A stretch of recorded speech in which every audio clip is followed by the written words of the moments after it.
Tonight we are talking about mail-in voting and who will have the opportunity to do that come November. And we have a few callers we want to get to on the line here in this last segment. Still a little bit of time to call in. I should mention Tom Castelli from the ACLU, the legal director there, is joining us tonight. Susanna is on the line. Susanna, thank you for your patience. Go ahead. Yes, I totally agree with the last gentleman you had on there. It is a God-given right, and why would it have to be changed so drastically? You're going to tell me that people that have an underlying health condition, I totally respect that. And we have absentee voting set up just fine, correct? It sounds like it. So how are you going to differentiate this division we have of people just saying, oh, I'm scared to go vote? You're scared to go vote, and from March until November, you haven't left the house with your mask on and social distance and went to Kroger's and went to Lowe's.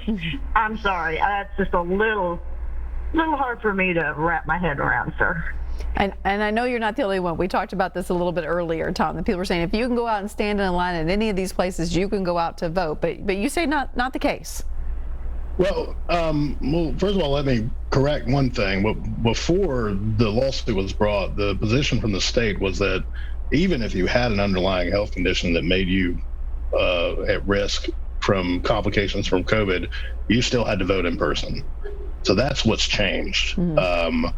The state has now kind of, that was the position before the lawsuit was filed. At the oral arguments, the state said, well, our position now has changed and we think those people would qualify to vote, and that's what the court said. We'll hold the state to their word. So that has changed. But yeah, I think going back to kind of this issue is, voting and going to the grocery store are two different things. And I also think that there are people who haven't gone to the store since March because of their conditions. And so making sure that they have the vote, the ability to absentee vote was important. All right, let's move on to Linda. Linda, you are on the line. Thank you for calling in. What's your question or comment? Okay, I was, well, the lady before me said just about everything, that I was going to say, except another reason that I think that I have COPD. I'm 70 years old. And I go to the grocery store every week, but I wear a mask, also social distance, and they do that at the voting polls because I early voted, and they do the same thing. So I don't know what ACLU, talking about the mail-in ballots and everything. There's no way on this earth that they can check to see if the person is telling the truth. Just because you sign that line down there don't mean you're telling the truth in a lot of people. So that's what I needed to say. But thank you for letting me talk. Absolutely, Linda. Thank you for calling in. And Tom, you know that people are going to request it and say, yeah, I got issues, or I'm taking care of somebody. And that's lying. Yeah, if somebody did that, they would be committing a crime. That is true. I mean, I will say though that there's nothing to prevent somebody from doing that now. I mean, or before the COVID. Mm-hmm.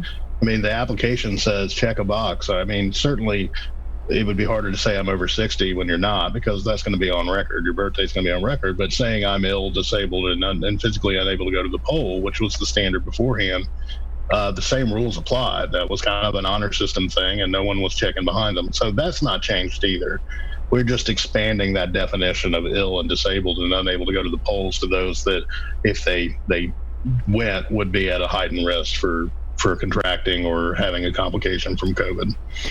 Is there ever any concern from the ACLU or any push?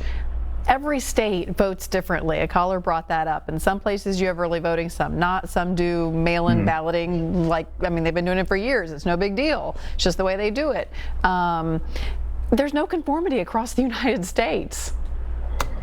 Yeah, I mean, I don't think there's a concerted effort to push to make everybody do it the same way. I think what we have seen over the years is every now and then Congress will come in and go, here's a good idea that we need all the states to be on board with. Like, for example, you can, when you go get your driver's license, you are offered the chance to register to vote. That's a federal law.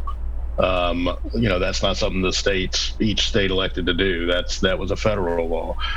So there may be some ways that the federal law can say, hey, this is a good idea, and let's make this statewide. But I do think the Constitution reserves to the states the right to kind of decide how they conduct their election. The other thing I'll point out, though, is a lot of what we've talked about that everybody's very comfortable with, like how we absentee vote now, early voting, that I think is roundly, people love. These are all things at one point in time that were new and that people didn't trust and that people thought we didn't need. Going from having a couple of days of early voting to having as many as we do now, was at the time, people spoke against it. We don't need that. If you want to exercise your right to vote, you can clear your day on the first Tuesday in November. But now it's super helpful and people love it. So I hope that one day voting by mail will be like that too. Hey, here's an extra convenience to allow me to participate in my democracy.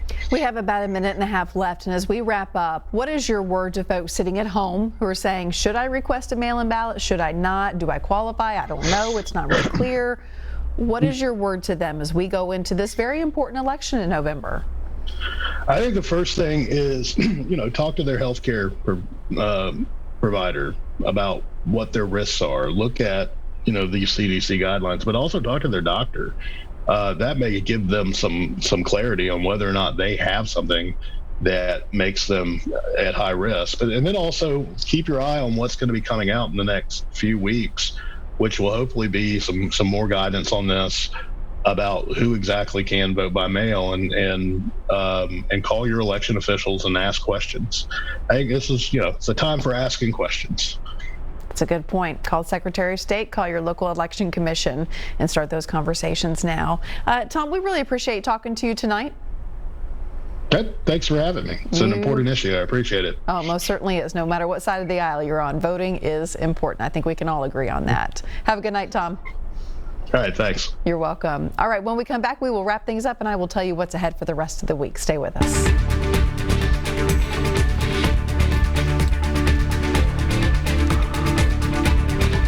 I'm good to go then. You are